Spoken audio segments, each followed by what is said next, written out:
Alright, hello and welcome.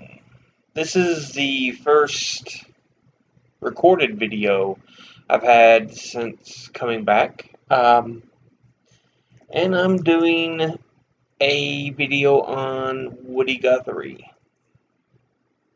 We're going to talk about him and his life a little bit. There we go. As always, I do have my notebook with all my notes in it. It's took me a while to kind of gather all the information. I've been kind of, I fell apart there before the heart attack. I'd been working on gathering the information, and then since I've been back, I kind of gathered all the info.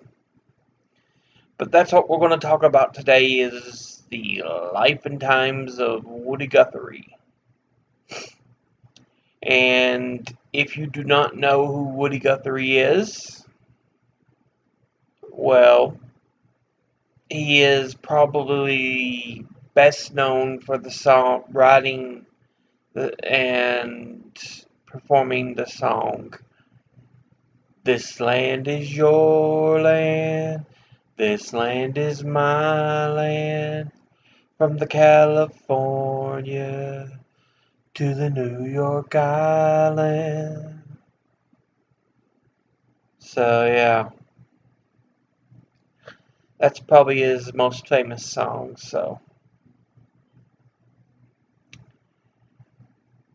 Um, but we're going to talk about Woody Guthrie. Another thing you need to know, he was into socialist and communist ideas, and this was in the 1930s when capitalism was failing us, just as it seems to be doing now.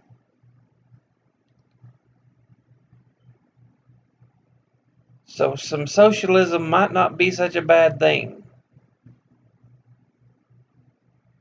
Anyway,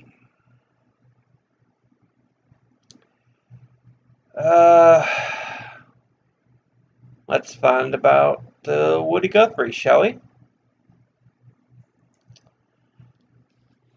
He's born on the 14th of July, 1912, in Okama, Oklahoma. So he's born in the middle of the U.S. in Oklahoma.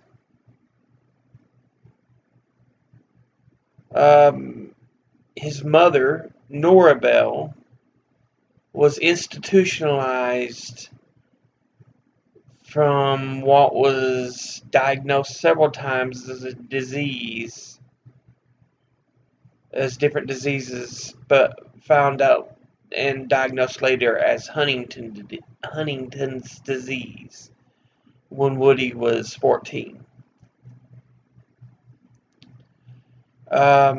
His father, Charles Edward Guthrie,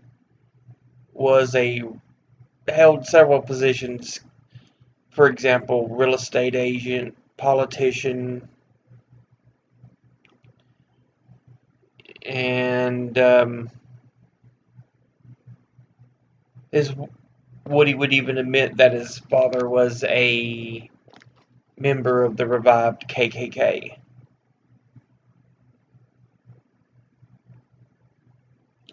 As was the tendency for many in the 1930s South, they were Democrats at that point, which there was a shift going on in the country where it had been the Democrats with the KKK. It was starting to lean the other way. But Woody Guthrie was named after President Woodrow Wilson. That's just a little tidbit. Who should have been president when Woody was born, 1912. let's see, you had Teddy, then, yeah, so Woodrow Wilson would have been president. 1912, so, okay.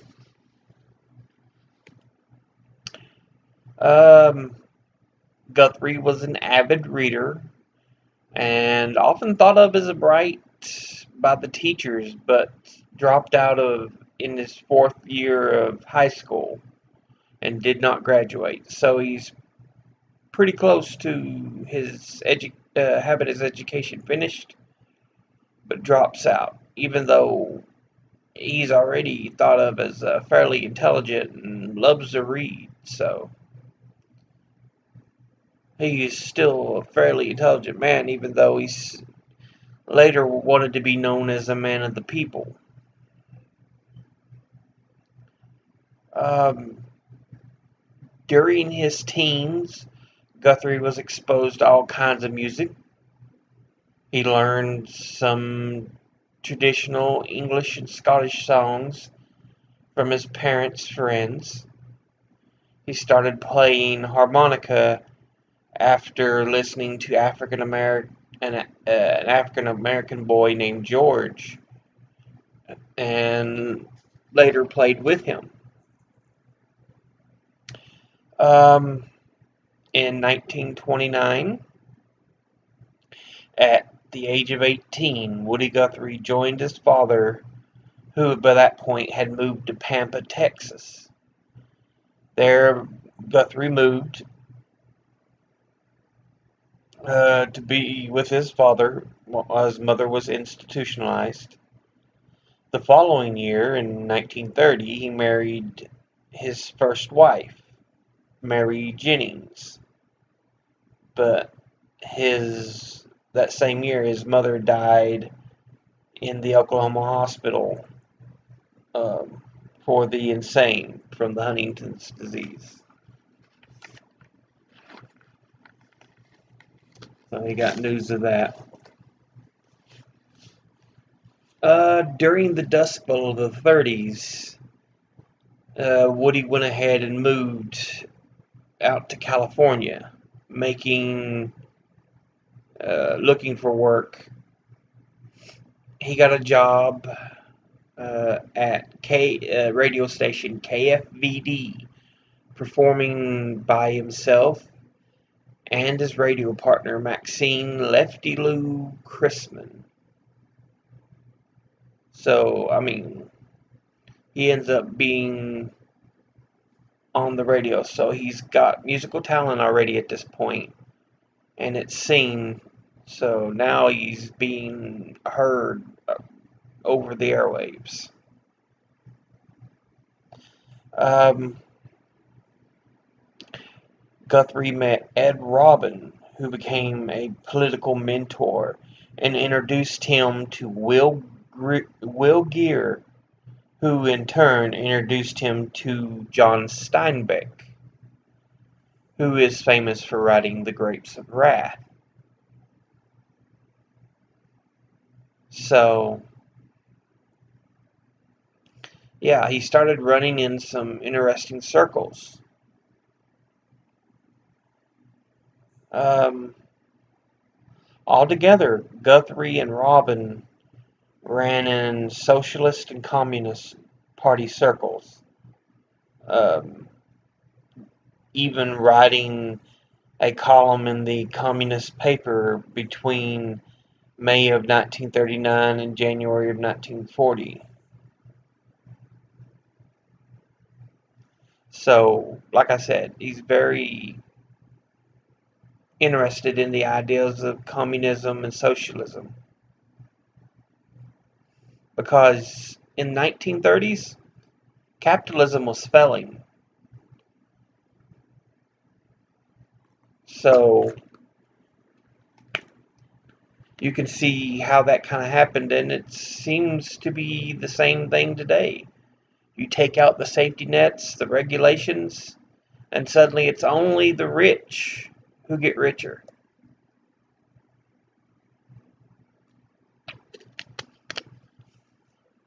And they're expecting another crash with all the deregulation. So, Look for it. With the signing of a non-aggression pact between the Soviet Union and Germany in 1939, Robin and Guthrie left the station because of their political views. They was like, all right, we're not going to be liked very well here, so we'll go ahead and leave. Guthrie returned to Pampa, Texas with his wife and family, but soon made a trip to New York City, staying on Will Geer's couch. So Woody Guthrie's already got the traveling bug. He's already a performer, bouncing around. And it would be kind of a point of his life. You see, he does a lot of bouncing around in his lifetime. In New York City, Guthrie first made recordings which were several hours of folk of recordings with folklorist Alan Lomax for the Library of Congress. He also recorded his first album, Dust Bowl Ballads. So now he has the album already, so here he's already got exposure. He's been playing in low style, then on the radio, and then even recorded for the Library of Congress. So here he has hours of exposure. And his name's getting well known as a musician.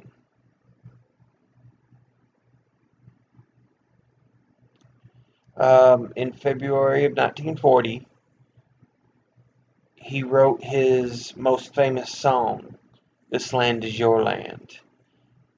It would be 4 more years before he recorded it in April of 1944. So in February of 1940, he penned, This land is my land, this land is your land, from California to the New York Island. So, and he kind of wrote it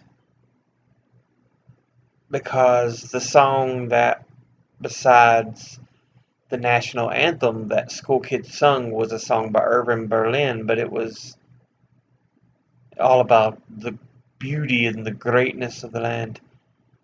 Woody's song, This Land Is Your Land, talked about the bread lines, everything that was part of 1930s America. So, the good and the bad.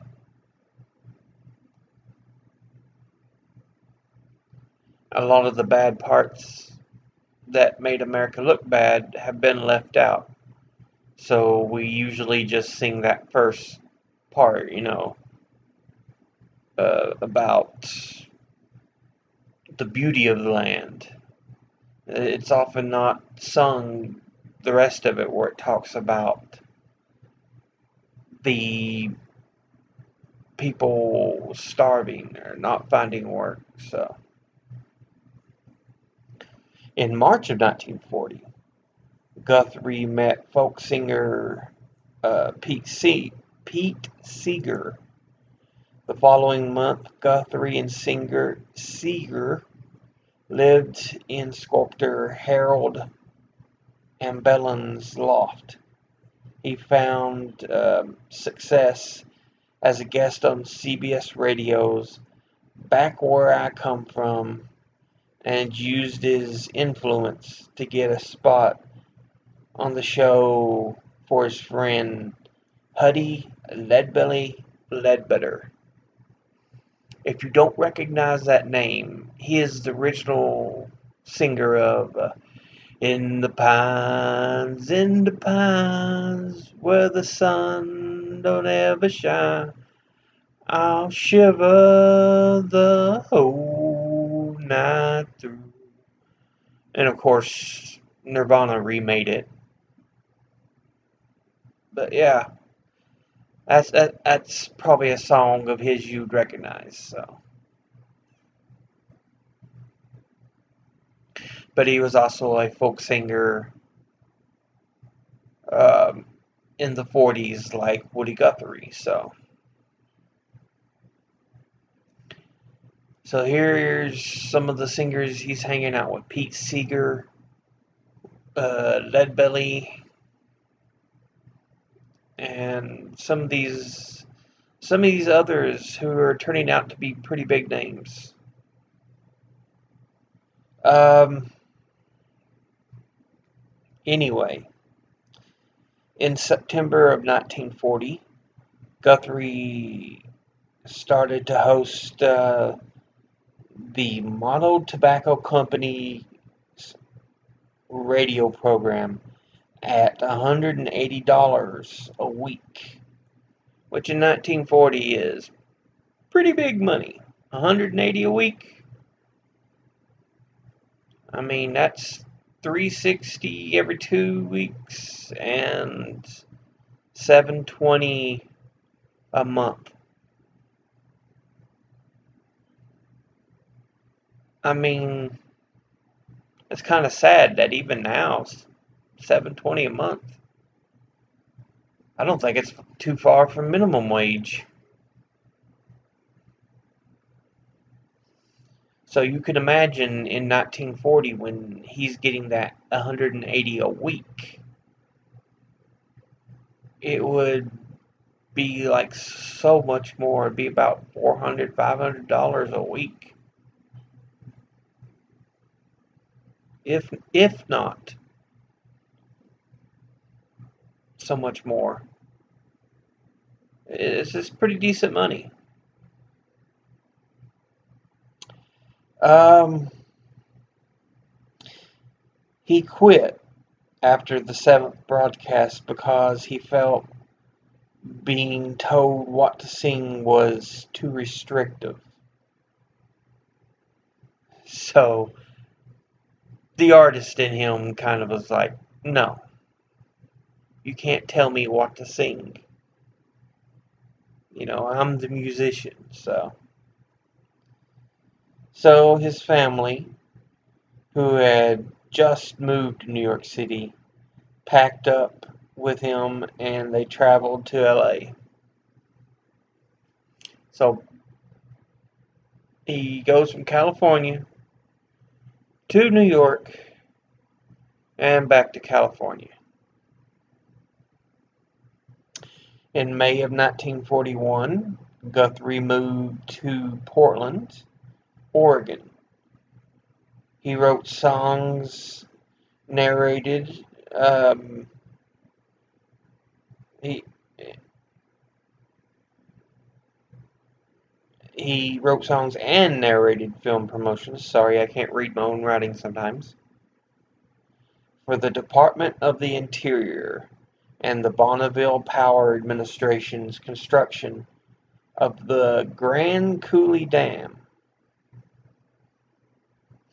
Guthrie called the Columbia River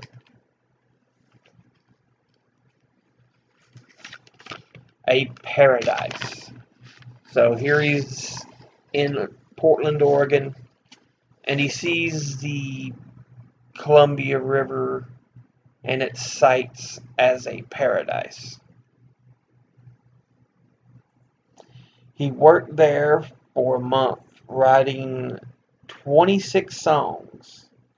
At the end of his time there, Woody wanted to move back to New York City, but tired of all the moving, Mary and the children didn't join him, and she would reluctantly divorce him in December of 1943.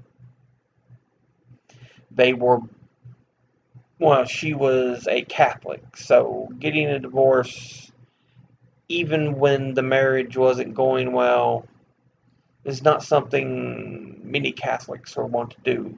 It was very difficult. It wasn't even part of the religion, so Henry the Sixth made his own church, the Church of England, just so he could divorce.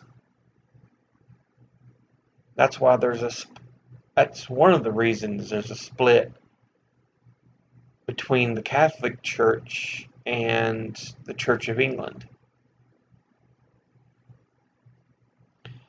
Uh, Woody left for New York City. So, California, New York, back to California, up to Portland, now back to New York City. Anyway, he left for New York City and met with Pete Seeger to join the Almanac Singers.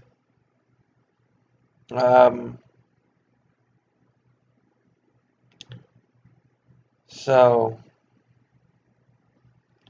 that was going on. The Almanac Singers were Woody Guthrie, Pete Seeger, Millard Lample, and Lee Hayes, and then a great number of incoming and outgoing performers that lived in the Almanac House in Greenwich Village, Connecticut. Or not Connecticut, but in New York. Greenwich Village in New York. Sorry.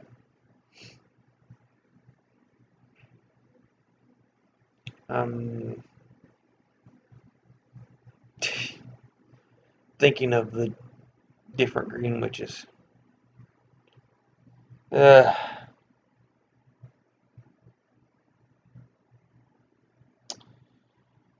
But during his stint in New York City, Guthrie met Marjorie Greenblatt Mazia, and they married in 1945, having 4 children, including Arlo Guthrie, who became a musician and a bit of a star in his own right in the late 60s and early 70s. So,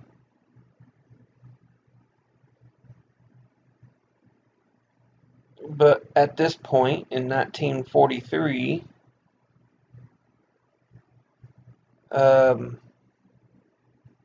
Guthrie published his autobiography, Bound for Glory. So, at this point, he's kind of publishing his life story.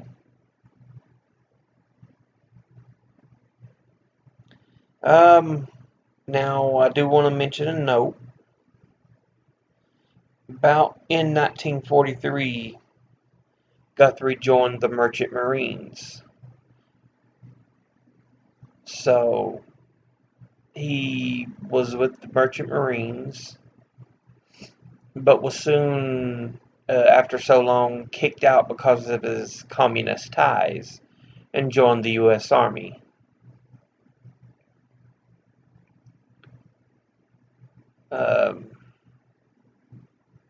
Until the end of towards the end of World War II.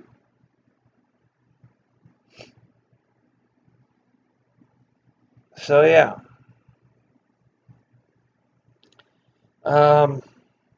In 1944, he met Moses Ash of Folkways Records, for whom he would record what was his most famous song, This Land Is Your Land.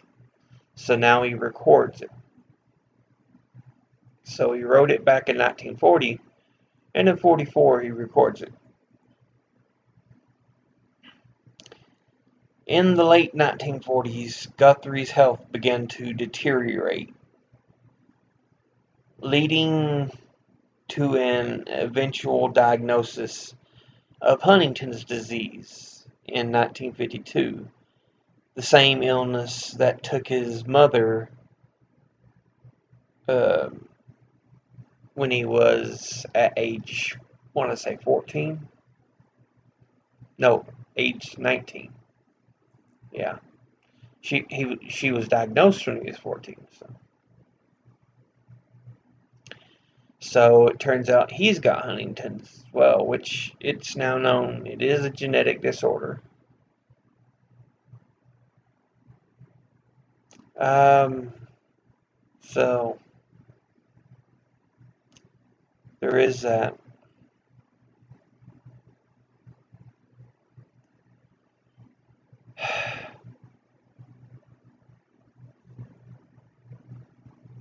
Fearing for her family, Marjorie soon divorced him because the Huntingtons does cause some erratic behavior, some aggression, which is a common thing for the disease. So, yeah. Um, anyway, Guthrie married and divorced once more to Annika Van Kirk.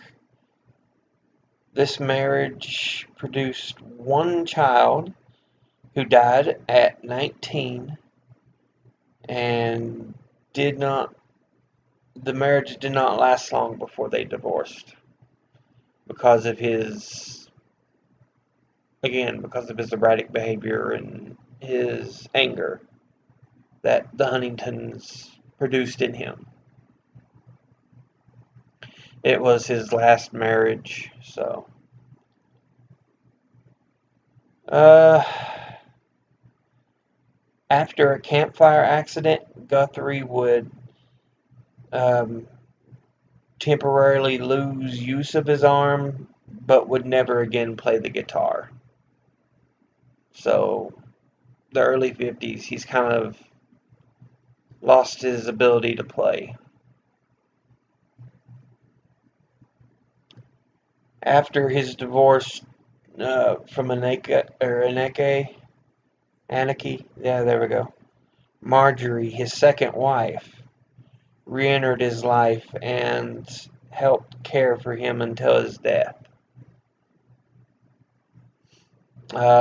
His muscle control deteriorated, and due to such, he was hospitalized in 3 psychiatric wards at the end of his life: Greystone Park Psychiatric Hospital in Morris County, New Jersey, from 1956 to 61; Brooklyn State Hospital, which is modern-day Kingsborough Psychiatric Center, in East Flatbush from 61 to 66; and the Creedmoor Psychiatric Center in Queens Village, New York, from 66 until his death in 1967. And Guthrie did pass away on October the 3rd, 1967. But he left a legacy that influenced many a musician, from Bob Dylan to Bruce Springsteen to John Mellencamp and so many others, even internationally, making waves.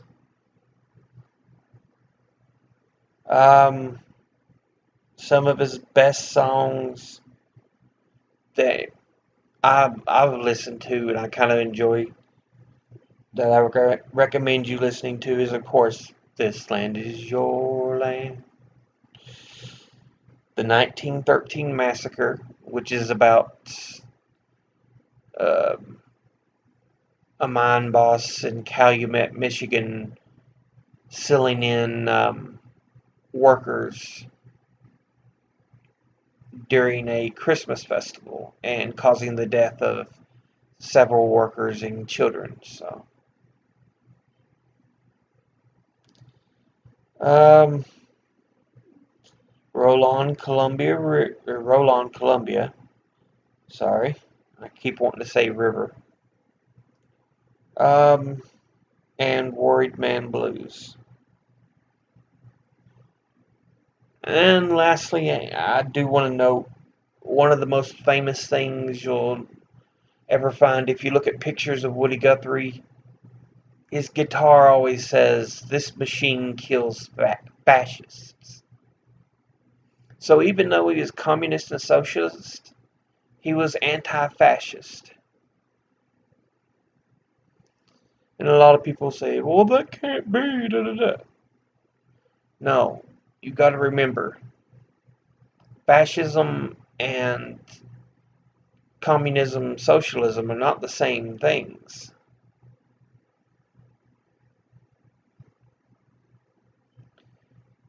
A lot of it ended up being propaganda post World War II, when we became enemies with the Soviet Union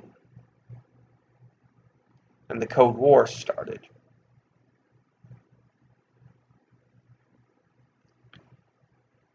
So even though Woody was patriotic and a man of the people, he fought in a war, everything. He is, a lot of people would say he's besmirched by his ties to communism and socialism. But like I said, at that time, capitalism seemed to be failing. But we would have the New Deal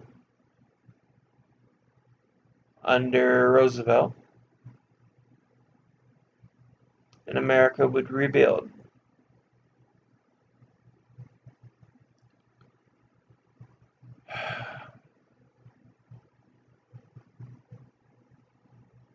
But that was the life and times of Woody Guthrie in a synopsis.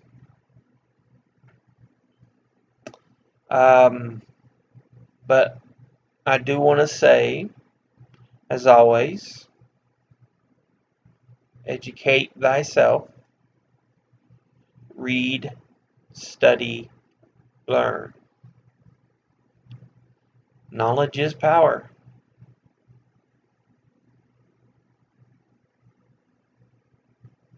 Some of the greatest things you'll learn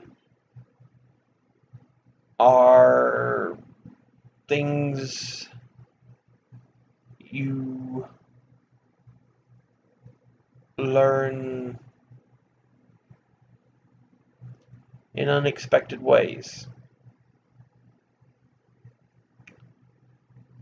I think some of the greatest minds, some of the greatest people are those that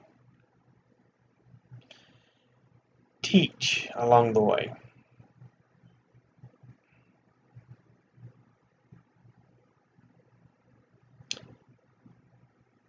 But anyway, that was my first videos I've recorded since being back, wearing my Harley Quinn shirt. uh,